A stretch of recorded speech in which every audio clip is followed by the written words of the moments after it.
What's up, everybody? Welcome to the Shot of Sports podcast. Grab a drink, a snack. This is your weekly dose of sports, where we'll break down and do a deep dive on the world of sports. Whether you're a casual fan or a diehard, we're here to bring you the latest, the best analysis, and the hottest takes.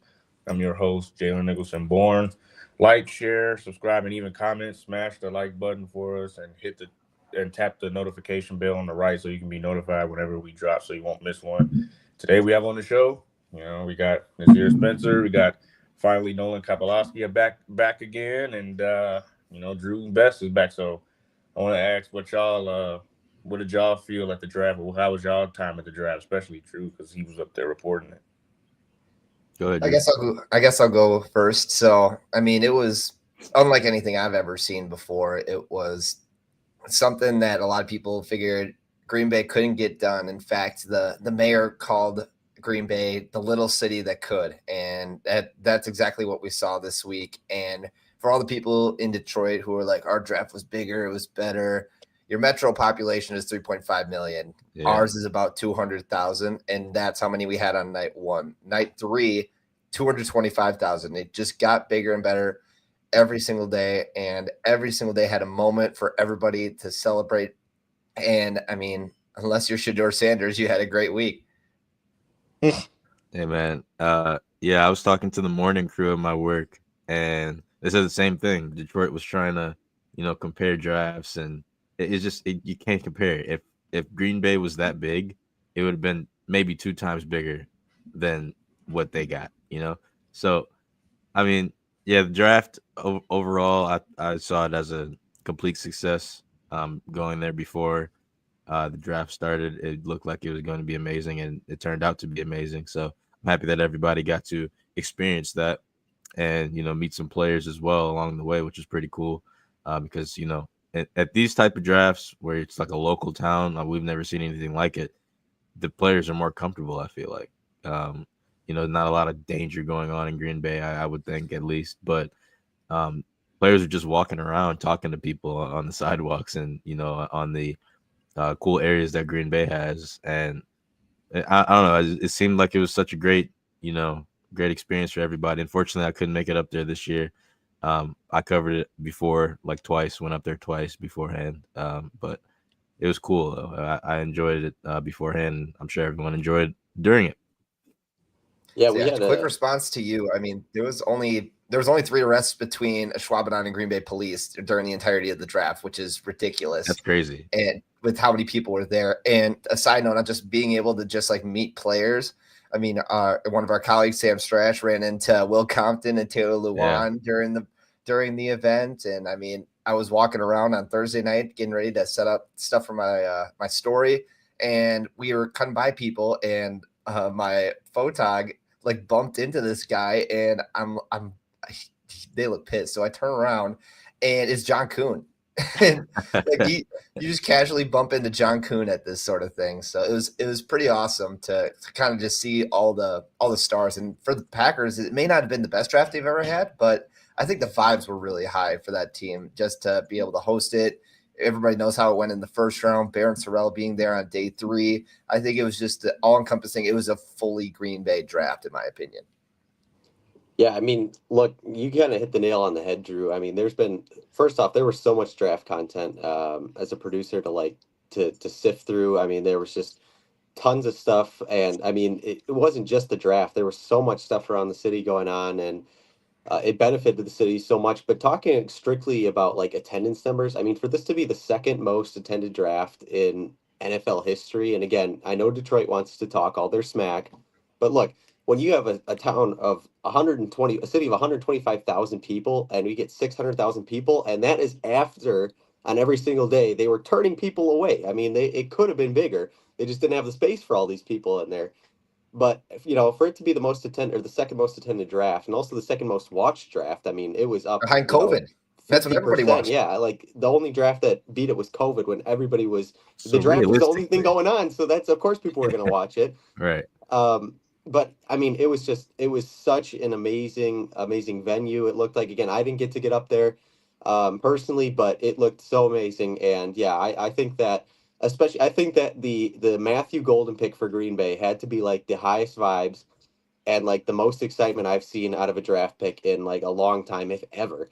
I mean, the fact that people were waiting for it, Mark Murphy built it up so much and did such a good job announcing the pick, built up all that drama for it, and making the announcement. I was actually at Potawatomi when it was going down, and like the entire Shocker. sportsbook area just went completely nuts. Like people were yelling and like just cheering all around. And I mean, it was just there was such high vibes, and you heard the crowd going nuts when Mark Murphy was like, for the first time since 2002.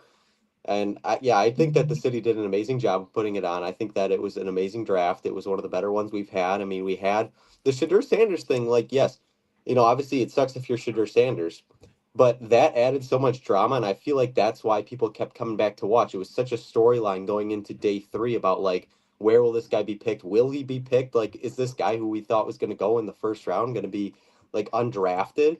There was just so many storylines, so much going on around it. And yeah, I thought it was a fantastic event for the city of Green Bay, a fantastic event for the NFL. And, I think that it shows that Green Bay, can host bigger events in the future. Obviously not a Super Bowl because, you wouldn't be able to put everybody everywhere, but stuff like this, showcases, despite being the smallest market in all of sports, that the city was able to put on something real big for the NFL. So yeah, it was. And I got to quick call you out, Nolan. I mean, there's obviously a clip out on social media where you directly called out the Packers saying we're going to draft a wideout. Age like fine wine. To address that, look, I have always said that when I'm talking about my teams, I would rather say something like that and be wrong than get my hopes up and be wrong that way. Like I would rather say, oh, the Bucks, in 2021, if we had a podcast in 2021, there would have been multiple points where I was like, the Bucks are done. They're not winning the championship, this, that, and the other. And I'd like to be wrong about that stuff. I'm okay with being wrong that the Packers didn't, that I said they were going to take a cornerback and they took Matthew Golden. I'm 100% okay with that, So, I'll eat my words on that one. But yeah, it was an amazing pick for the Packers. I think I really like Matthew Golden, despite all the knocks on him about not being a wide receiver one. He's a speedster, and I really like him as an addition to the team. Yeah, it was pretty something. It was pretty nice to see, especially on TV. So we're gonna jump into our first topic. Obviously, the biggest headline last night. Lakers bounced in 5 games. So, yep, Anthony Edwards did it again. Another legendary player, Hall of Famer, falls to AE. Durant, Jokic, and now Bron, which in that order since last season. He gets his revenge back as Timberwolves take down the Lakers in 5 against Luka Doncic. There's backstory to that. Obviously, Luka was traded for AD this season, and now they're bounced in the first round. So, they had no center, and they got destroyed by, Rudy Gobert. Lord, 27 points, 24 rebounds, a career night. And then how about LeBron only scoring 5 points in the last 2 fourth quarters in the series, but this is supposed to be the GOAT? Come on, man. What are we talking about? Listen, Anthony Edwards, I have to publicly apologize for the disrespect because I have gone on record saying Ja Morant is better. Ja Morant just got swept. You almost swept the second best player ever and quote unquote the best young player in the league. Well, let me tell you something now, guys. He's not the best young player in the league. Anthony Edwards is. Luka is not. Okay, Luka doesn't play defense. I watched last night's game, and my heart was just my heart like hurt watching him play defense. It's absolutely ridiculous. It's disgusting. It's embarrassing. I'm not kidding. And they're telling people is Nico Harrison on or something, bro. Listen, the thing is that shocks me is that when he was younger in Dallas, he used to play defense. He used to be able to jump up super high. He still can, I'm sure, but he used to be way more athletic than this. And I don't know what Nico might have been on to something. I know it's way too early to tell because in the long run they still have Luka for the rest of his career most likely, unless he decides to leave for some odd reason. But I'm really trying to come up with an idea on why he doesn't play defense. I don't get it. I saw in the first quarter, he got blown by 5 or 6 times for a basket. Unreal. And it was disgusting. People were starting to like be mad, throwing hands up in the crowd. I was watching the crowd reactions, and it was disgusting. He had 28 at one point, and he was scoring. He's a scoring machine. We understand that he's a bucket. But Anthony Edwards is the truth, man.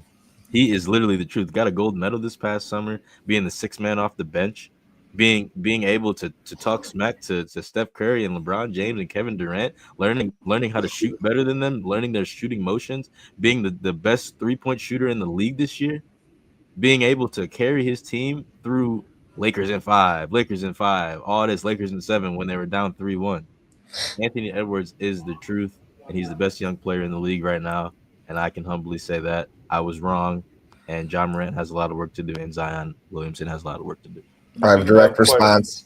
Go ahead. I have direct response. I love Anthony Edwards. You know that. But I don't think that, at least not based off of the game that happened last night, that you can put him over Luka. I think the work that he did early in the series was the determining factor, but not last night. He went 0 for 11 from 3. He was 5 for 19 from the field. The rest of the series, he's dropping dimes on him. That's what I'm saying. Last night was and he's talking crap, and that's yeah. Last night was the show of Lakers need a big man. Every other game was the Anthony Edwards show. There's no debate about that. Just don't base it off last night. Is all I'm saying. I'm basing off the entire series, the entire year. Luka wasn't available a lot of the year. I understand that. But then he got traded because he can't play defense. And what did we see last night in an elimination game? No defense being played. No effort whatsoever. Anthony Edwards played defense the entire series, and he's going to continue until he loses. And that's the other thing. Lakers looked incredibly tired as well. Nico Harrison was in his pajamas smiling somewhere last night, watching that performance. I'm not going to say he's on to something. Okay. I still think that trade he made is asinine. And I think that's the most ridiculous trade I've ever seen in NBA history. But a trade I do want to bring up, the Karl Anthony Towns trade. Dude, perfect for the Timberwolves. Perfect for the Timberwolves. Look at what Julius Randle did last night too. He put up 23. He wasn't too bad himself. I think that this Minnesota Timberwolves team, I will go out and say that Anthony Edwards will win a championship sooner than Luka Doncic will. Because look, the Lakers, you're going to get if you're a LeBron fan, he's coming back. This wasn't his last game, so everybody who's posting edits and stuff about him right now. Have some post game sound too. It's just complete crap. I mean, LeBron is coming back. You think that LeBron James is not going to want a farewell tour? Like, come on. I agree. They asked him about it. He was like, oh, I'm 50-50. That it was a couple months back, I think, when they were asking about if he wanted a retirement tour. It's LeBron James, dude. He's going to want a retirement tour, and he's going to get one. I think it's going to come either next season or the season after. But look, he's not the Bron that we knew. He's not the Bron that went to, what was it, like 9 or 10 straight NBA finals. He's just not that guy anymore. He's a good number 2. Don't get me wrong. He's still a great player, but he's not a team that is going to will them to a championship anymore. And I think that he and Luka could, if he does stay for a couple more seasons, they could have, some great runs. They could get to the Western Conference Finals, to the finals. But I strongly believe that Anthony Edwards and the Minnesota Timberwolves, if they keep making good moves, are going to be set up better in the long-term future to win a championship sooner than this Lakers team will with Luka Doncic. And as another point, this might be, you might think this is a stretch, but I honestly think that Luka's heart is not in LA. He was so dedicated to that Dallas Mavericks team, and when they trade him, it just shows no loyalty. And I honestly think that a thing like loyalty in the NBA goes such a long way. When your heart is in it and you have passion for that team, he got traded from Dallas and he didn't even know about it until it happened. And I just don't think that, maybe that can explain why he's not playing defense. Again, it might be a little bit of a stretch, but I just think his heart is not as in it as he was in Dallas. All right, well, we can let's listen to LeBron real quick on them getting Luka and trading AD. Yeah, anytime you make an acquisition or a big acquisition in the middle of the season, it's always going to be challenging. And not only for me, but for AR and for the rest of the group on how we're playing. I mean, we went from, the ball wanting to touch the ball in AD's hands, either off pick and rolls or off post ups or off elbow catches, but it started with myself and AR kind of handling the ball handling, and then making sure we got AD the ball, and the whole obviously dynamic changed, when we made the acquisition of Luka to, how can we change our approach to best fit his game, and how can we center our game around his, and I think it's always challenging when you make like I said, a big acquisition like that. There's were times where we, obviously didn't look so well, a couple games early on, but I think we kind of figured it out, kind of later in the season. The more and more games we had, I still don't think we had enough time to mesh, but for the time that we had, I thought we ended the regular season very well. Didn't have enough time. It's blasphemy. It's blasphemy. And I get it that you didn't have a center at all. And like I said, like you're seeing him talking about AD a bit, the center position is very important in the NBA, and it comes back to, does defense win championships? My thing is with the trade, man, why not get like Derek Lively out of it or something? Not Derek Lively, but like go get another center. I know you tried to get Mark Williams, but he wasn't going to be the end all be all, in my opinion. But if you trade AR and like with AD and get Luka and Lively, I feel like that might have been a better situation, or just don't trade him at all. And I'm gonna say this now, bro. If Anthony Davis was still on the team, this would be a series. That's just my opinion. Yeah, This would be a series. 100%. Anthony Davis gave so many teams an issue. As much as I don't like, how he gets injured all the time, his game is unbelievable. He's a top 75 player for P6. Like he's literally, he would have made this a genuine series and made sure that this is not a 3-1 difference. It would have been like 2-2 probably right now, or maybe the Timberwolves would be up 3-2. Who knows? But it wouldn't be this. And this is why I try to tell people that defense matters when you're pushing for a championship. We see it right here. We have an all world player in Luka that only plays all world on one side.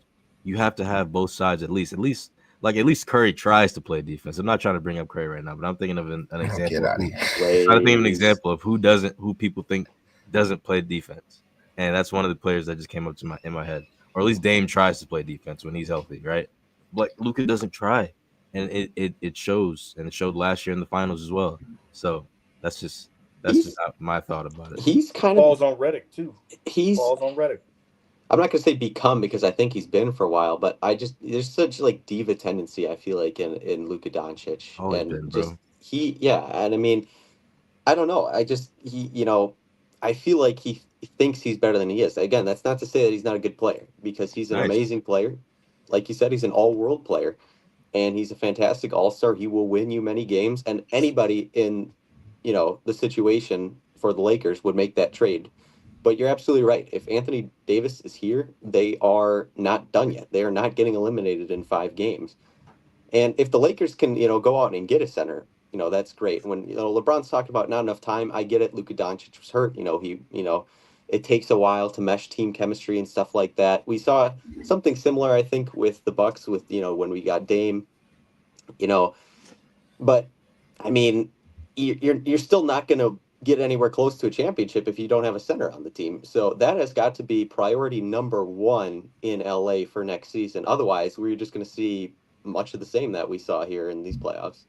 How about LeBron scoring 5 points in the last 2 fourth quarters? That's what I'm saying. He's not a team, or not a guy that can carry a team to a championship anymore. He's just gotten past that point in his career now. He's on the horizon. He's been on the downhill for a little bit. And again, he's still an amazing player. So LeBron fans, don't come after me.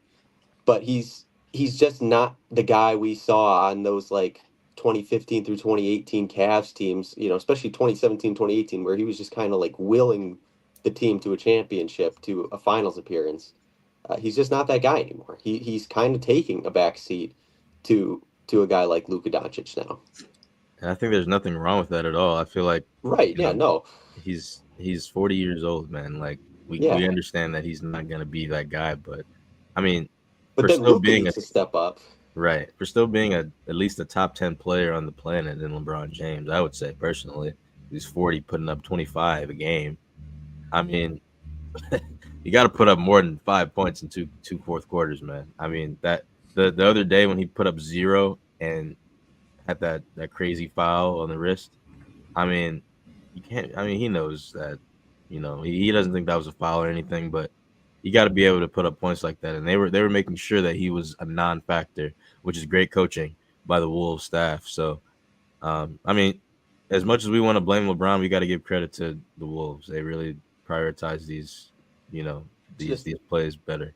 Just a quick thing, Nas. I think that there is a conversation. Not saying that he's not, but I think there's a conversation to say that LeBron James is not a top 10 player in the league anymore. I don't know, man. He was putting up. I saw him drop 40. Not anymore.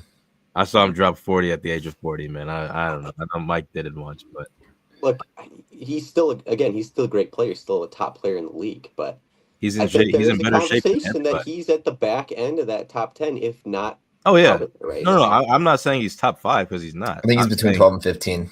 I think he's between That's a fair 10 point, and man. like 13. He's in better shape than majority of the league. If you got to think about it. Some of these players don't want to play games, and LeBron James tries to play every game he can, even though it may look like he does it at the end of the season when he has this miraculous injury sometimes. But I mean, when he plays at his highest potential, he's still better than a lot of the league, and that's a lot to say at the end. That's why it's important to keep these veterans around too, is because we talked about him trying to play every game. Chris Paul played every single regular season game this year. These owners got to let these kids know what ball used to be like. Yeah, bro. People used to do this all the time. They used to play 82 games every year, and now people don't do it. Besides Mikal Bridges, that's the only person I think of when you can think of a young player who plays every game. He's the only. I don't want to play because it's Wednesday and it's not national TV. Even Brook Lopez plays every game. He played like 75 games this year. Like, what are we talking about here, man? Like LeBron James, to me, I know his longevity is amazing. We all know that, but when it comes to this game that we're playing today, like, it's so much more fast. It's more skilled than when he joined the league. This maybe is not as physical, but it's still a physical game.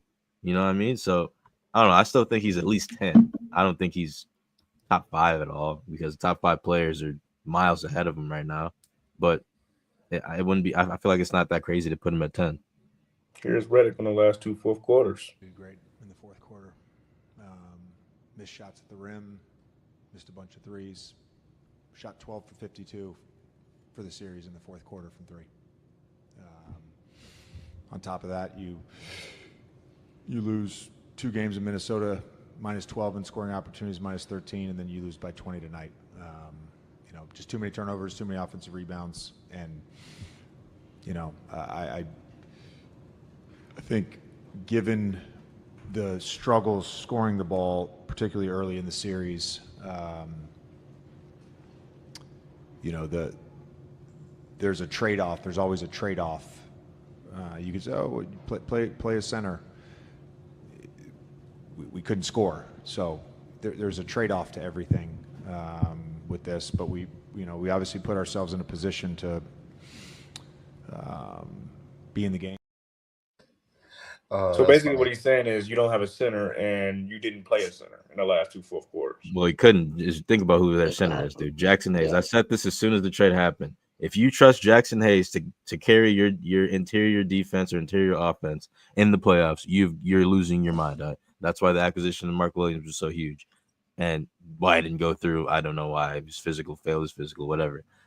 Jackson Hayes was never the answer, and picking up Alex Len over Dwight Howard, I still don't get it. I understand Dwight's old, but it's Dwight Howard, and he's putting better effort in than Alex Len. So that's just my opinion. I'm not a GM, so don't He's not take my fending word. off Rudy Gobert and Julius Randle. Right. No chance. So I mean, I understand it from a coaching perspective. Like, couldn't really do much. Play a center, yeah, I get it, but Jackson Hayes is not the answer. We've seen it the entire series and the entire back half of the season. He's just not it. When AD got traded, I was shocked. I was like, Jackson Hayes? That's it? Like, no offense to him. He's in the NBA. I'm not. But, I mean, there's levels to this. Do you think that moving off the Lakers for a second, like switching it to the Timberwolves, I think that they are going to go to the Western Conference Finals. I think that they are going to beat whoever comes out of that Rockets-Warriors series, which I Roland, think that's that your the call. Rockets Warriors series is going to 7. I know that Nas doesn't Oh think so. man, I know that he's confident in careful Steph what you Curry, wish but for. there is still, I think, a legitimate chance that the Rockets come out of this series. I think that they're Oh going my to take Lord, Game 6. Jesus. They're going to take Game 6 at home. It's going to come down to a Game 7. Next week will be very interesting. I'm Nolan. taking Curry in Game 7, dude. No, I will too, Oh, but I God. think that the Timberwolves can beat the Warriors. I think that they absolutely can beat the No, Warriors. they can, but they're not. Okay, I'm telling you that now. So That's my. listen, I'll pick them. I think the I'll Timberwolves are going tell to you the Western this. Conference Finals. I'll tell you this. Okay, we got the best point guard ever. We got playoff Jimmy. We got Draymond Green, top 5 defender ever, top 5 coach ever, and we're playing the best young player in the league, Anthony Edwards. And we're playing right now. They're playing Jalen Green, who is just the most wishy-washy player I've ever seen in my life. And yes, they got beat last night, but I think that's because of fatigue, which is cool. And I think that Kerr probably wants to just take it home and finish them off there. But when it comes to these young players and Curry, the difference between Curry and LeBron right now is that Curry can keep up with every young player in the league. It doesn't matter what team you're on. It's a matter of if you can keep up with Curry. You see the way he plays? He's off ball, going around screens, going to the top of the key, making these threes, and on everybody. Doesn't matter who it is. And I know what you're gonna say. Anthony Edwards plays defense. Anthony Edwards does this and that, bro. He couldn't keep up with Kyrie Irving last year. Do you remember that series? He could not keep up with Kyrie Irving.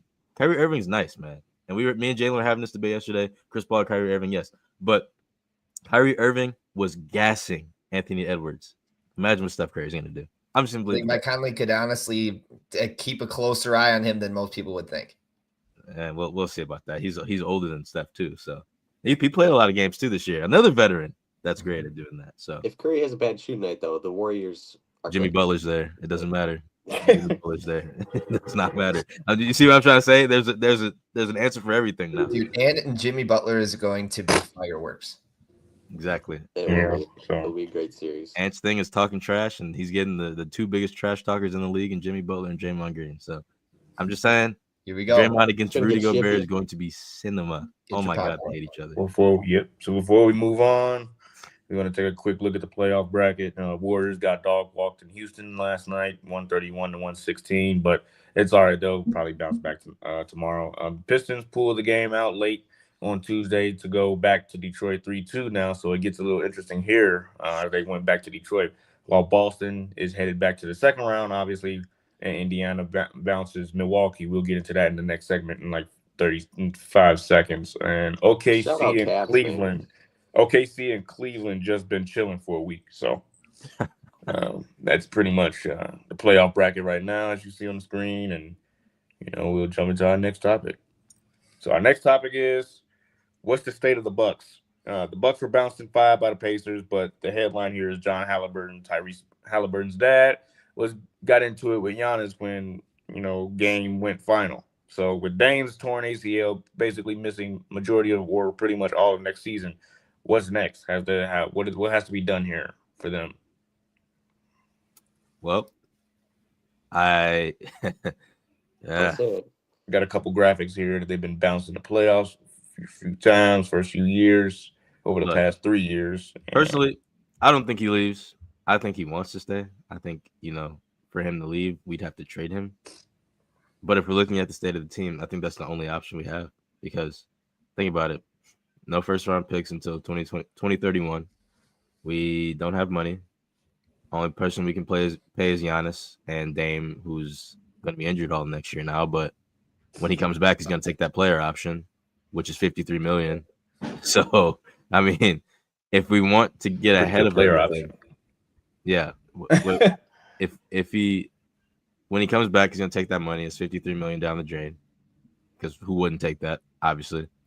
And the only way for us to continue to be somewhat competitive is if John Horst decides to trade Giannis, which I don't think is going to happen. I really hope it doesn't happen, because, I mean, we built a new stadium for the guy. We've done everything for him. We've made sure that he was comfortable on a team and got whatever coach he wanted. I mean, he's literally royalty here. Putting him somewhere else is not going to be the same.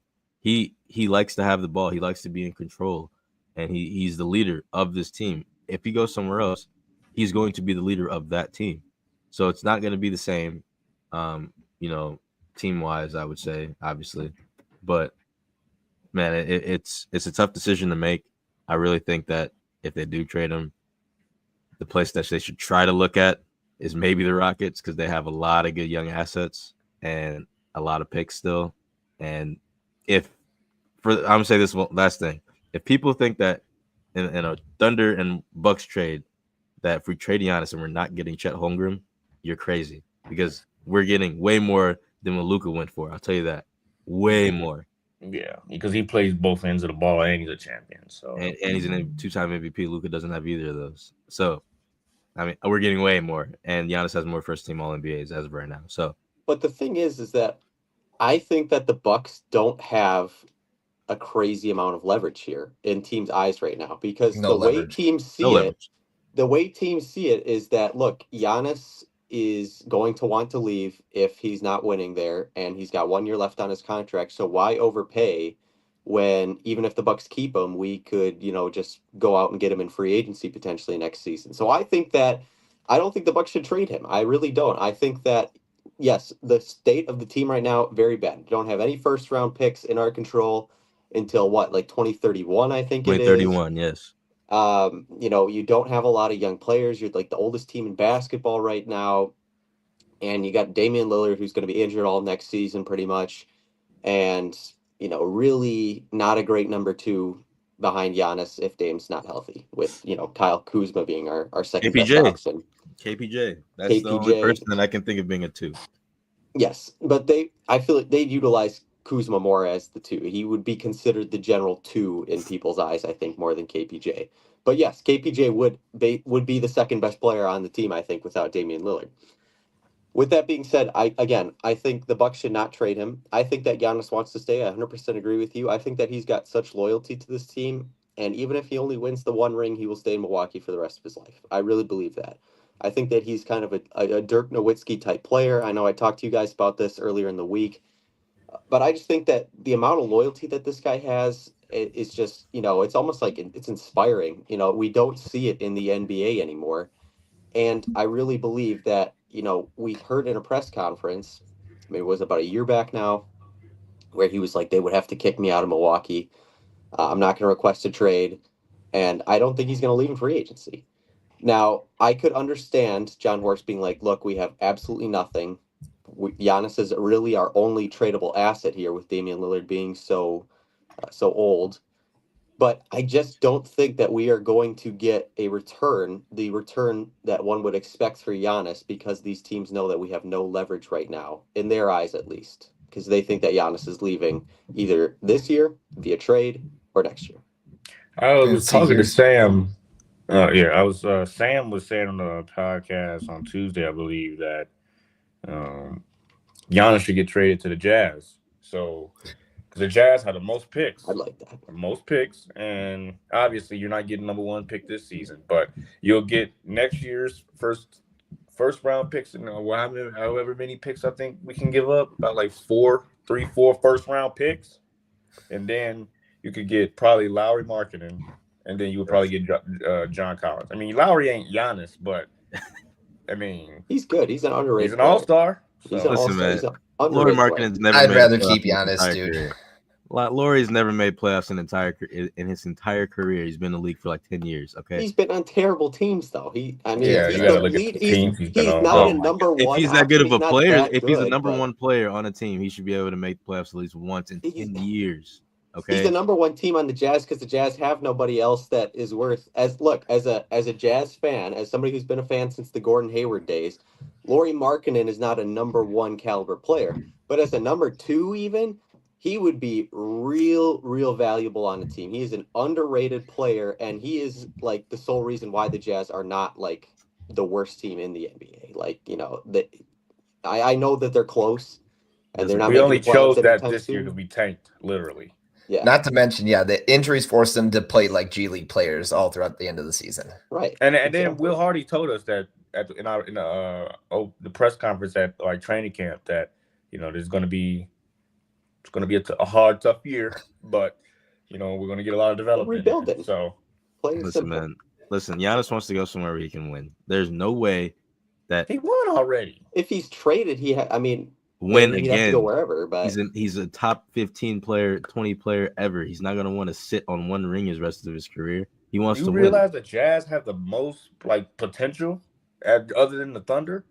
Yeah, young for the wise, future? they're the second worst team in the league right now, bro. We're talking about the Jazz versus the Thunder. If you trade Giannis there, I wouldn't even say you the guys Jazz have is to the give up second all these worst first team. round picks. You gotta give up Laurie and probably like Colin Sexton or something like that.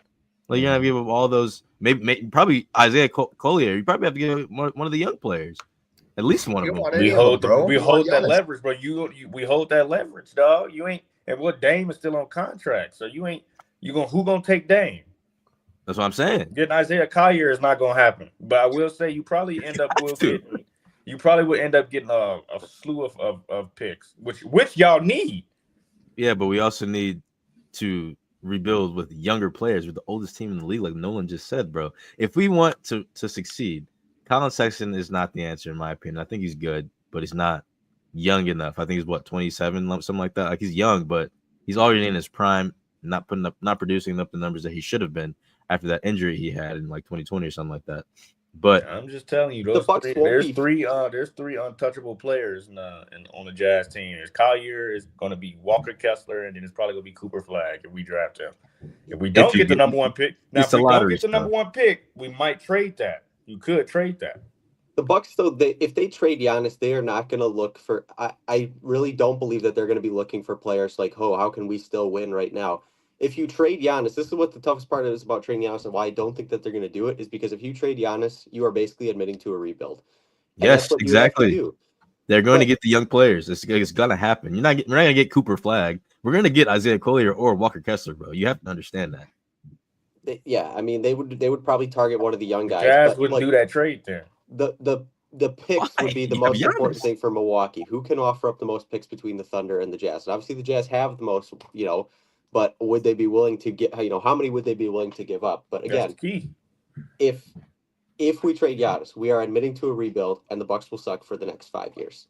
I can almost guarantee it. Let me get my say in this. Go ahead. So, priority A, give Giannis whatever the heck he wants. If he wants to stay, re-sign him for the biggest dime. If he wants to leave, trade him. I think that is the best way that you can honor him. He's not going to make a whole show of it. Just give him what he wants. If he wants to go win a championship somewhere, give it to him.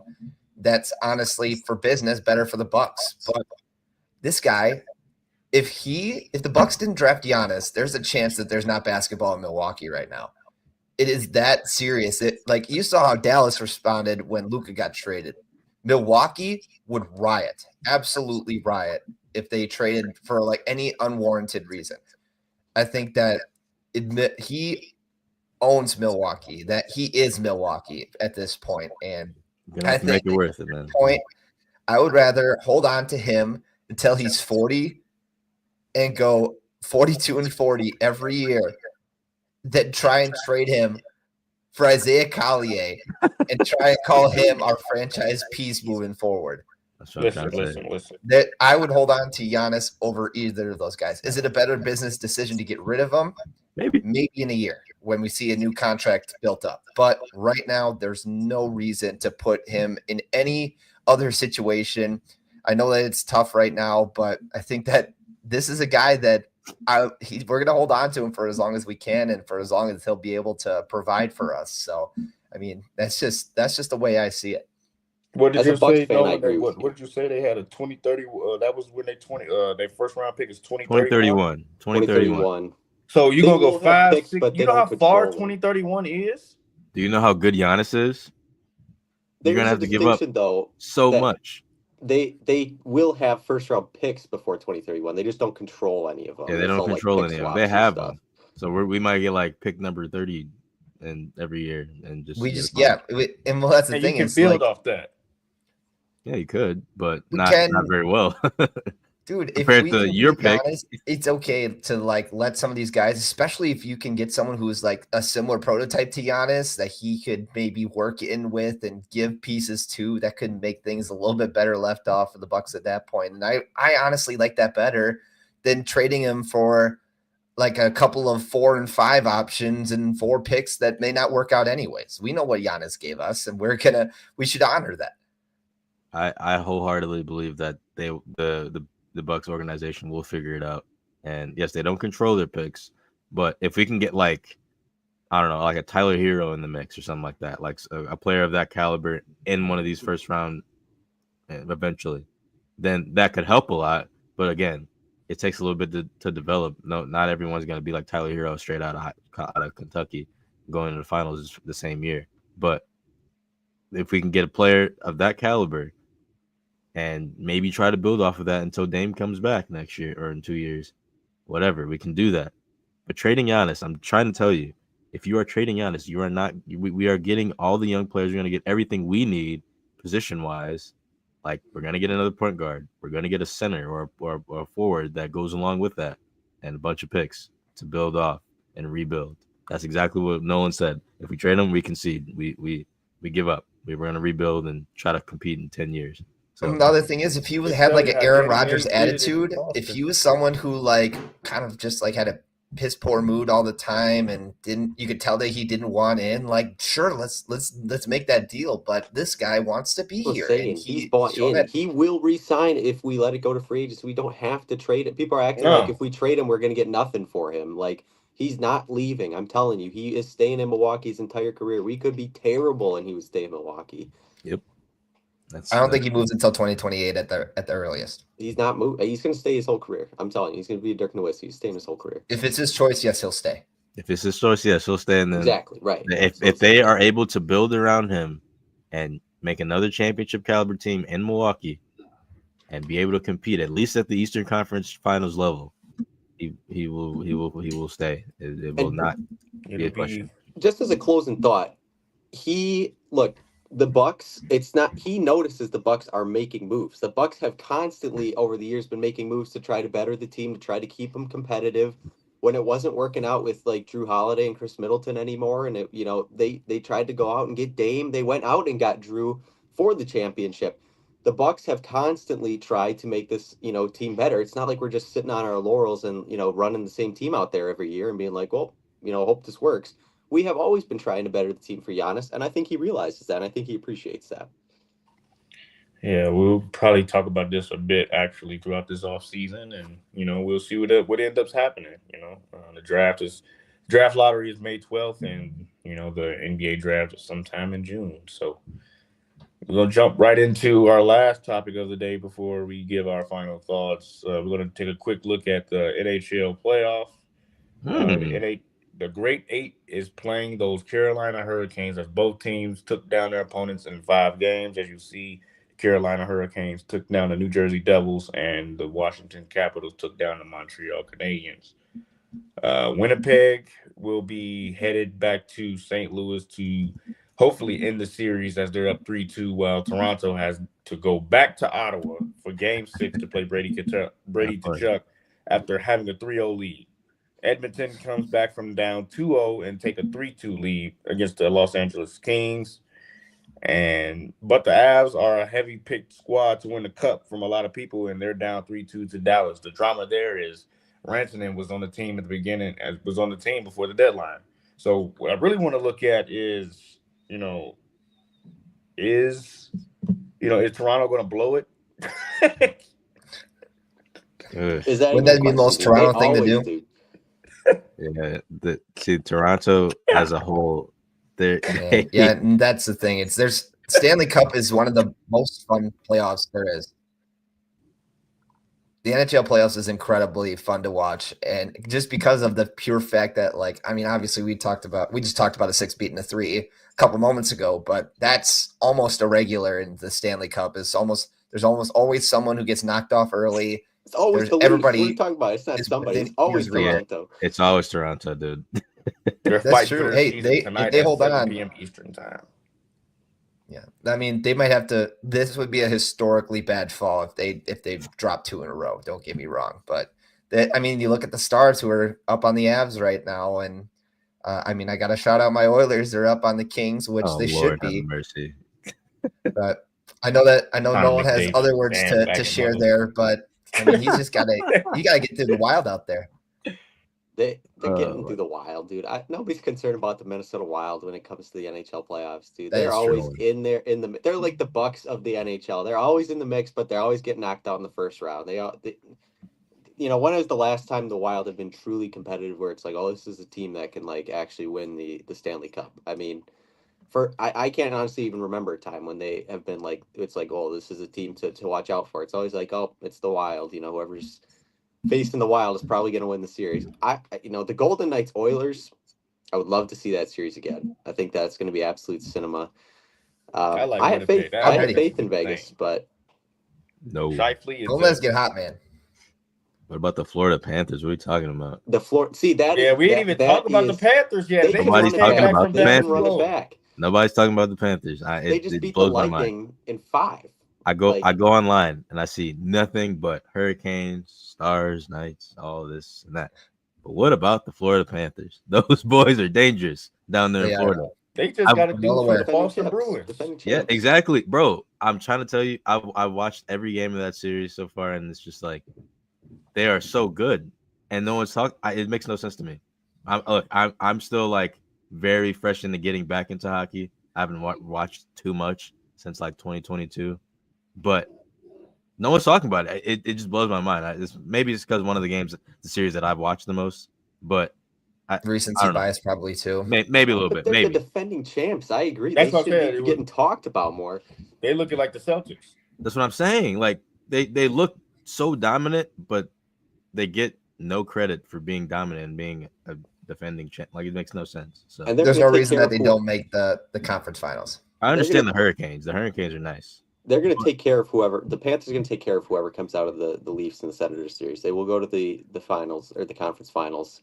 I think it's going to be them and the Hurricanes again. I think that series. But that's It's the gonna thing, though. Can they beat The the grade Hurricanes? 8, you got them losing. Oh man. Look I at know. Florida. Well, that's the thing. Could that be a Against talking point for Carolina, the he rest said he of got the Carolina postseason? playing Florida. I don't know, man. I might have to take the Hurricanes in that if they play again. Unfortunately, but the Hurricanes just look really good right now. I don't know. Their teamwork is just unbelievable to me. But it's still they look like the Cavs right now in basketball terms, but a little bit better. I don't know how else to really describe. Maybe the Thunder. Maybe that works a little bit Dude, better. Ovechkin might just be LeBron, but he's addicted to vodka. Like that might be the only thing. He's better, bro. Like Ovechkin's ridiculous. How old is he? Does anyone know his age? He's like in his 40s. Yeah, I was going to He say. looks I like think he's 60. 40. He's 40 or Doesn't look like- 41. Looks like he's 30. It's ridiculous, but He plays like he's 41 30. years old. I think personally the Florida Panthers are the best team in the playoffs right now. So that's just maybe you guys may know a little bit better than I do on that, but I'm still getting back into it a little bit. So But the Stars were down. What? yeah, they were down. Weren't they down like 2-1 or something like I that? think it was 2-0. I think it was. 2-0. Okay. Yeah, it was 2-0 because they went back to Colorado and won 2. Yeah. Okay. Yeah, you're right. So they You're won right. 3 straight. The Oilers have won 3 straight as well. They're about to go back to Edmonton too. Just Connor McDavid, mother. But it's crazy because the Avalanche was a big pick by a lot of people, actually. I didn't Because of McKinnon and all of their coaching, the way they roll and the way they go up the ice and stuff. Because people liked how fast they moved and how decisive they passed the puck to each other. So I believe them losing Mikko Rantanen was the biggest key to why they're down 3-2 and why Dallas is up 3-2. Like, why are we trading him for? Like, what are we doing? I feel like they've been like one of the top teams always circle, especially in the West. Like every single year, people have like the Avs coming out of there, and since their 2022 championship in the last couple of years, they've been kind of disappointing in the playoffs here, and especially if they go out now first round to the Stars. I don't know. It's not going to be a good look. Bad look, really bad look. It's going I to just remind me know. of the Bucks, where it's like you win a championship and then you just Down you the go road. road. out. You disappoint every year. Make every playoffs and until you have to rebuild. So, I just know my Winnipeg Jets is the team that I had winning the Stanley. So they're up Where's it? 3-2. They got to get past St. Louis, They're man. so gonna say, hot. wait. They're so hot in the beginning. but who is it? Who's your The St. favorite? Louis Winnipeg Blues. Jets. The Jets. They're up The 3-2. Blue, they got to game in St. Louis tomorrow, right? Or is it tonight? Yes. Yeah, they can That's tie it tomorrow, up. Friday. Tomorrow, okay. Oh man, we have to see about that.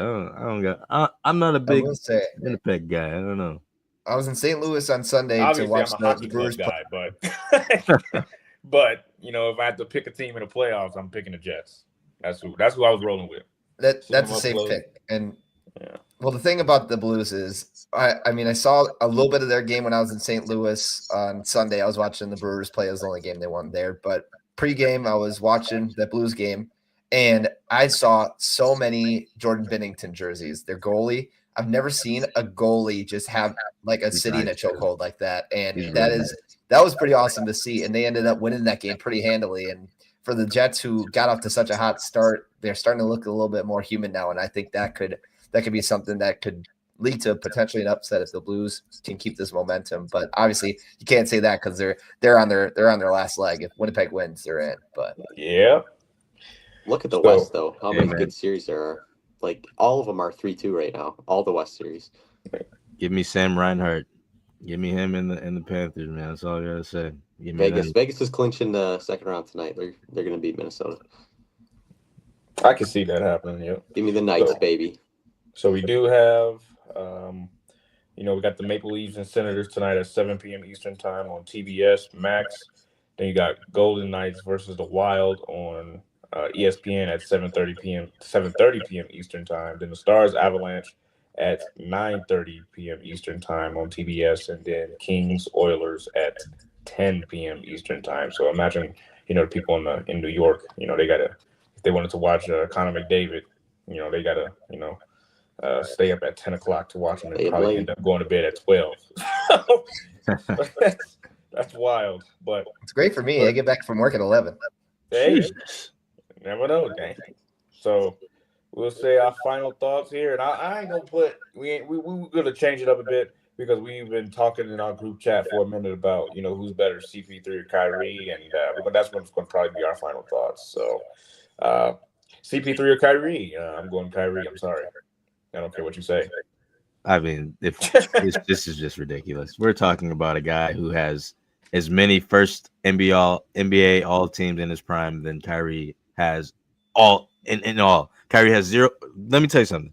Kyrie has 0 first team all NBAs in his prime. CP3 has 4.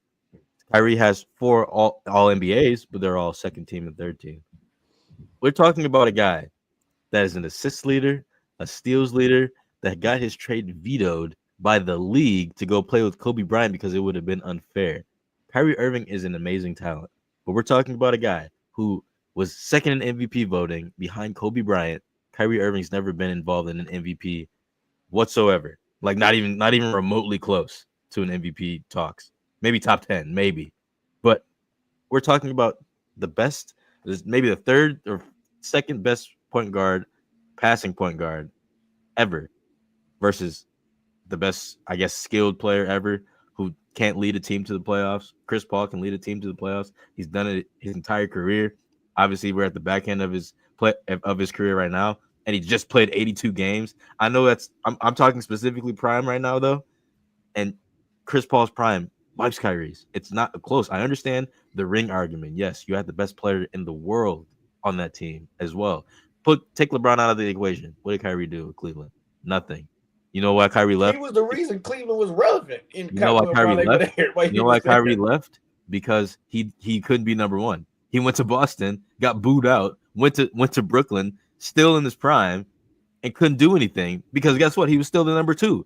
Everywhere Chris Paul went, he was considered a 1B, at least. It doesn't matter. He made Paul George an MVP caliber player. We're talking about Paul George after the injury. Chris Paul is his prime wipes Kyrie Irving's, bro. I don't care what anyone says about that. We can pull up the stats. We can pull up the prime stats. Chris Paul wins every single time. Look at when in Chris Paul's prime. I know he's gone to a few teams since, but he's not in his prime anymore, obviously. But Obviously, look at all the teams, like what their record was before Chris Paul got there in his prime. Dude, it's not. And look at their record after, and there's your answer right there. Chris Paul, in my mind, is a number 1 option. Like Nas said, he can lead a team. Kyrie Irving cannot lead a team. He cannot be a first option on a championship caliber team. And obviously, I know Chris Paul has no rings. He's only gotten to the finals one time, but I don't think that's his fault. I mean, and he's been on some teams where it's like they're bad teams when he gets there, and he turns them into playoff contenders. And I mean, realistically, I think that it was 2017, I think it was. The Rockets probably should have gone to the championship that year. I think they were better than that Warriors So I'm squad. saying, if you I didn't think get they were hurt, better. it's over. Chris Paul is definitely better than Kyrie Irving all time. I mean, again, In his the prime. argument in and of itself is just look at the teams that he was on before he got there and look at their records after. He is just a winner. Again, he has that caliber to lead the team and to make a team better. And even with no rings, he's arguably the greatest NBA player ever to not win a ring, I think. And he's available is the other main thing. Kyrie has only played more than 50 games in the season 6 times, and Chris Paul has done it almost every single year of his career. And at his peak, he was averaging like 3 or 4 points less per game in a full season than Kyrie, but he was also averaging double the assists. So he was just exposing that offense to more offense and expanding it from there. I take Chris Paul very limitedly just because I think one-on-one, if they face off, nobody else on the court, I think that Kyrie could offensively take advantage of him. But and that's purely because, I mean, yeah, I know Nazir, you're a Steph Curry guy, and Steph Curry busted Chris Paul many times when he was on defense. So Absolutely. I think one-on-one, I think Kyrie would win just from an offensive standpoint, but I think as a pure player in the sanctioned game, I take Chris Paul. But here, listen, this is my follow-up question. Prime Chris Paul versus prime Steve Nash. See, that's where People that's forget why I he's a said, 2-time MVP back-to-back. right. That's a different conversation. That's different to me because Steve Nash was like just ridiculous with his passing. That's why That's what I'm said saying. Take the best season of Chris Nash versus the best season of Chris Paul. I think it is a much bigger discussion than Chris Paul and Chris Kyrie. Nash or- But no, you gotta Steve Nash. realize who he was behind. He was behind Kobe Bryant, a top 10 player ever. I mean, he would have won MVP if Kobe had like three more bad games than Chris Paul. Chris Paul literally would have won that year. He arguably should have won that year. Steve Nash won the 2 MVPs in 04 and 05 right after Kobe Bryant won 3 championships in 4 years with Shaq. Shaq Okay. should have won one of those Shaq- MVPs. Yeah, so Shaq should have won one of those though. Let's get that out the way though. Yeah, that was exactly what I was gonna say. But back to Kyrie though. Kyrie. Yeah, Steve Nash. That we can have that conversation for another day. We can literally debate that. Put it all on you the want. agenda. I'm still taking CP3. But stay tuned for that, folks. But Chris Paul, Kyrie, prime, I don't think it's close, bro. And for people to say that's crazy to say, it just blows my mind because we get Kyrie as the most skilled basketball player we've probably ever seen. But Chris Paul is just his prime is just better to me, man. Yeah. And I mean, like you said, it's the prime that people forget about because it was already 16, 17 years ago, but here he still is. So Here, I I'll think put that Dunk was- City this Clippers, man. Dunk I got City the stats Clippers right was here. Something different. All right. Peak That was a fun peak team. point guard for Kyrie, 27 points per game. Great. That was in 2020, 2021. Career field goal percentage in his prime, 47%. 3-point percentage is 39%. Great. Peak Paul George, scoring wise, 23, 2008, 2009. He's a mid-range master, by the way, so he didn't take as many threes. That's why Kyrie's ahead of him. And even so, it's still great because his field goal percentage is 48% and his 3-point percentage is 36%. Think about it. Didn't take that many threes, still doing 36% as a 3-point shooter. Now, peak assist, 12 assists per game. Mhm. Oh, that's just I understand. And his career, he's averaging 9 in total in his whole career, which is unreal in 20-year span. Okay, Kyrie Irving 7, he's still good as peak, but we're talking about 7 versus 12. I mean, in defense, 6-time steals leader. Wait, what? You want me to repeat that? 6-time steals leader. Yeah, I'm looking at you, Jalen. Steals leader. Okay. All right. 9-time all defensive team. Kyrie Irving, below average defender in his prime. I'm just reading the stats. Okay. Yes, we can talk about scoring. Kyrie clears him when it comes to ball handling and finishing, but when it comes to defending and And overall clutch point factor. guard, right? When it comes to overall point guard, leading a team, being able to make sure that you're making players better. He made Shai Gilgeous-Alexander a great player too. Bro, listen, man. He literally was a part of that Clippers team that Clippers were a new team, and Chris Paul was one of the headlines of it, bro. Listen, I hate to say it, Chris Paul in his prime clears Kyrie Irving, bro. Anybody born after 2006 needs to go turn on some Hornets CP3 highlights. Needs to, bro. But yeah. Any thoughts, Jalen? And if No, I just received a phone call, so open issues that we need probably to just take close care the of. show So if here. you're right, you verify So Nazir, are we getting Jack Boys 2 tonight? Getting what? Are we getting Jack Boys 2 tonight? Travis the Scott? weeks that you Oh, man, follow already, no, that's a good if question. there's Are any we? I don't issues know. there. I hope. We I might hope. be. He keeps teasing it. One second. Who else? All we right. getting? We're getting someone else Here's tonight Peel. too. And Hey. he teases stuff for so long. no worries. Go ahead. Think about how long he He's not teased that Kanye, though. Astro World and Right. One quick question though. One gorilla versus 100 men. Who you got? Okay, Quick so it answer. looks like we already verified your identity. This isn't even a question. I don't know why people are debating this. The gorilla would easily win. Thank Even you. if all 100 No. men attack him, he would No. completely Well, just hold on. tear through all of We'll them. definitely have to Assuming get that back. people Bare don't have hands? any weapons. Bare You know, hands?